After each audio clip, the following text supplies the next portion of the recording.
Hello दोस्तों नमस्कार। हम आज 10 दिसंबर की करंट अफेयर पढ़ते हैं। ठीक है, जो इम्पोर्टेंट करंट अफेयर है आज की। तो हम पहले क्वेश्चन की तरफ चलते हैं। तो हमारा पहला क्वेश्चन क्या है? हमारा पहला क्वेश्चन ये है कि प्रतिवर्ष मानव अधिकार दिवस यानी कि ह्यूमन राइट डे कब मनाया जाता है और 2025 की थीम क्या थी? तो ये 10 दिसंबर को हर बार मनाया जाता है। 10 दिसंबर को ह्यूमन राइट कमीशन डे, ठीक है, ह्यूमन राइट डे, ठीक। और इसकी थीम क्या है? आवर एवरीडे एसेंशियल, यानी कि यह दिवस 1948 के यूएन द्वारा मानव अधिकार की सार्वभौमिक घोषणा की गई थी। इसी दिन यूएन में उनके अपने याद में मनाया जाता है। ये थीम क्या थी? मानव अधिकार कोई बड़ी बात नहीं है, बल्कि रोटी, कपड़ा, सुरक्षा जैसी रोजमर्रा की जरूरतों के लिए। भारत में राष्ट्रीय मानव अधिकार आयोग 1993 से गठन किया गया था भारत में, ठीक। अब क्वेश्चन नंबर 2 की तरफ चलते हैं। नोबेल शांति पुरस्कार 2025 किसे प्रदान किया गया है? ठीक, किसे प्रदान किया गया? मरिया कोरिना मचांडो को, ठीक। अब पढ़ते हैं इसके बारे में। ये कौन है? मरिया कोरिना मचांडो जो है, कौन है? ये वेनेजुएला की एक विपक्षी नेता है जिन्हें आयरन लेडी कहा जाता है। ये तानाशाह के खिलाफ लोकतंत्र बहाली के संघर्ष के लिए शांति पुरस्कार ओस्लो जो है नॉर्वे की राजधानी है, ठीक है, ओस्लो में दिया जाता है, बाकी सभी स्वीडन में, ठीक। अब क्वेश्चन नंबर 3 कहते हैं, किस भारतीय को वन्यजीव संरक्षण पहल वनतारा के लिए वैश्विक सम्मान दिया गया है? वनतारा के लिए वैश्विक सम्मान दिया गया। कौन है भारतीय पहले बन गए हैं? किन्हें दिया गया है? वो अनंत अंबानी बन गए हैं। कौन से बन गए हैं? अनंत अंबानी। यह रिकॉर्ड सम्मान पाने वाले सबसे कम उम्र के, मतलब सबसे कम उम्र के पहले एशियाई व्यक्ति बन गए हैं। कौन? वनतारा वो वैश्विक सम्मान। इसका अर्थ है जंगल का सितारा। यह जामनगर गुजरात में स्थित है और सबसे बड़ा पशु पुनर्वास केंद्र है। अब क्वेश्चन नंबर 4 की तरफ चलते हैं। क्वेश्चन नंबर 4 क्या है? क्वेश्चन नंबर 4, ठीक, क्वेश्चन नंबर 4 है, भारत सरकार ने किस वर्ष तक परमाणु ऊर्जा क्षमता को 21,880 मेगावाट करने का लक्ष्य रखा है? तो वो कौन सा ईयर है? 2031 और 32। वर्तमान क्षमता कितनी है? 8,180 मेगावाट। उद्देश्य क्या है? 2070 तक नेट जीरो मतलब होता है जितना हम लोग कार्बन करेंगे उतना अवशोषण कर लेंगे, मतलब उसको खींच लेंगे, उसी को बोलते हैं नेट जीरो। ये नेट जीरो का अपना टारगेट रखा था, मतलब कॉप 26 में भारत ने पंचामृत लक्ष्य रखा था, जिनमें से एक ये भी था 2070 तक नेट जीरो रखना, ठीक, 2070 तक नेट जीरो करना। आई होप समझ गए होंगे आप लोग। हम चलते हैं क्वेश्चन नंबर 5 की तरफ। मेरा क्वेश्चन नंबर 5 क्या है? भारत का पहला कॉम्बैट ट्रेनिंग नोड कहाँ स्थापित किया जाएगा? तो कहाँ पे स्थापित किया जाएगा? मध्य प्रदेश, महू में किया जाएगा, ठीक। इन्फेंट्री स्कूल महू है। इसके रक्षा मंत्रालय ने जेन टेक्नोलॉजी के साथ समझौता किया और फायदा सैनिकों को सिमुलेट के जरिए असली युद्ध जैसा प्रशिक्षण देना, समझो, असली युद्ध जैसा प्रशिक्षण देना, ठीक। अब क्वेश्चन नंबर 6 की तरफ चलते हैं। क्वेश्चन नंबर 6 क्या है? ISSF junior shooting world cup 2025 में भारत पदक तालिका में किस स्थान पर है? तो भारत पदक तालिका में किसी ने तीसरे स्थान पर है। चीन पहले स्थान पर है। भारत का प्रदर्शन 6 पदक जीते हैं, इसमें से 2 स्वर्ण पदक, 3 रजत पदक और 1 कांस्य पदक जीता है। Gold medalist Suruchi Singh 10 metre air pistol और Simranpreet Kaur 25 metre air pistol में गोल्ड मेडल जीता है। सुरुचि सिंह ने 10 मीटर एयर पिस्टल में और सिमरनप्रीत कौर 25 मीटर पिस्टल में, ठीक। अब क्वेश्चन नंबर 7 चलते हैं। आरबीआई ने हाल ही में किस बैंक पर 99.30 लाख करोड़ रुपए का जुर्माना लगा दिया? ये क्वेश्चन बड़े में पढ़ते हैं। आरबीआई ने किस बैंक पे लगाया है दोस्तों? 99,030 करोड़ रुपए का जुर्माना।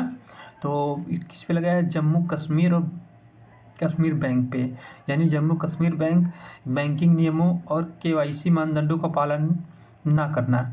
अधिनियम या कार्रवाई बैंकिंग विनियम अधिनियम 1949 के तहत की गई और यह मुख्यालय जम्मू कश्मीर, हेडक्वार्टर श्रीनगर। इस जम्मू कश्मीर बैंक पे लगाया गया आएगा क्वेश्चन। हाल में किस बैंक पे जुर्माना लगाया गया? तो जम्मू कश्मीर बैंक पे, ऑप्शन नंबर सी। ठीक, अब हम चलते हैं आगे, अब क्वेश्चन नंबर 8 की ओर।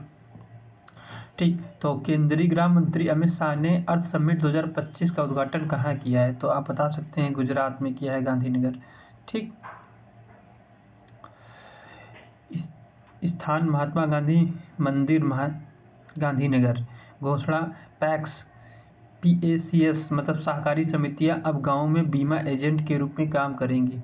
अब क्वेश्चन नंबर 9 की तरफ क्या है?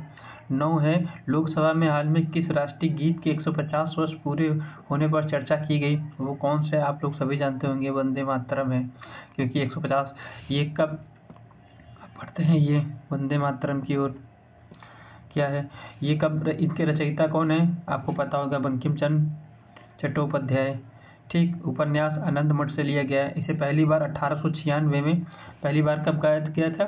इसे 1896 में कांग्रेस कलकत्ता के अधिवेशन में गाया गया था। दर 24 जून 1950 को राष्ट्रीय गीत अपना लिया गया था। कब? 24 जनवरी 1950 को इसे राष्ट्रीय गीत अपना लिया गया। ठीक है, अब क्वेश्चन नंबर 10 की तरफ चलते हैं। क्वेश्चन नंबर 10 है, डाउन टू अर्थ की रिपोर्ट के अनुसार भोजन की कमी से किस प्रजाति के 60,000 पक्षी मारे गए? ठीक है, भोजन की कमी से किस प्रजाति के 60,000 पक्षी मारे गए हैं? तो बता, अफ्रीकन पेंगुइन। कौन है? अफ्रीकन पेंगुइन, ये 60,000 मारे गए हैं। इसका मुख्य खुराक सार्डिन मछली की कमी में हो गई है। यह प्रजाति लुप्त प्रजाति यानी इंडेंजर्ड होने के कगार पर है। मुख्य रूप से दक्षिण अफ्रीका और नामीबिया में पाई जाती है। दोस्तों ये इंडेंजर्ड काफ़ी खतरनाक, सबसे मतलब खतरनाक क्रिटिकल इंडेंजर्ड होती है, क्रिटिकल इंडेंजर, फिर इंडेंजर्ड, इंडेंजर ये है। ठीक है, अब क्वेश्चन नंबर 12 की तरफ चलते हैं। क्वेश्चन नंबर 12 क्या है देखते हैं कि 25वें हार्नबिल महोत्सव का आयोजन किस राज्य में हुआ? अब ये तो बता सकते हो, नागालैंड में हुआ था। ठीक है, कहाँ पे हुआ? नागालैंड में।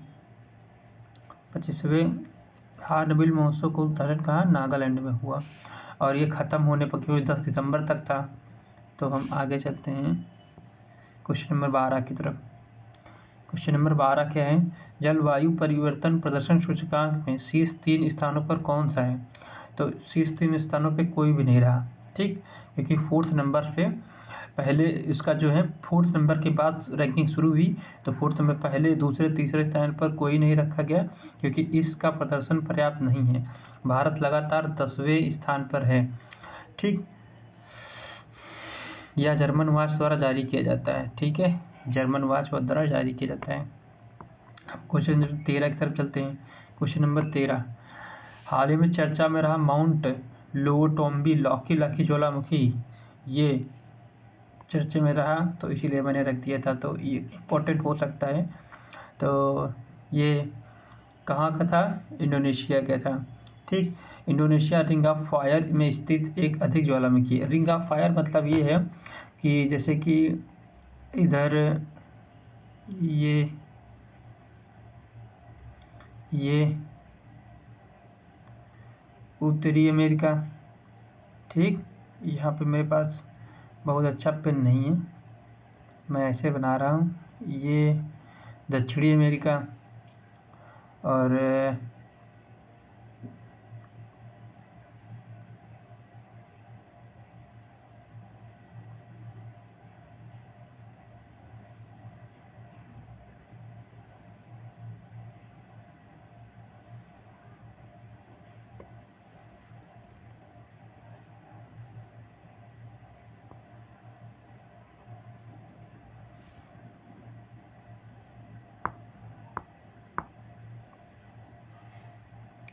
ये ऑस्ट्रेलिया।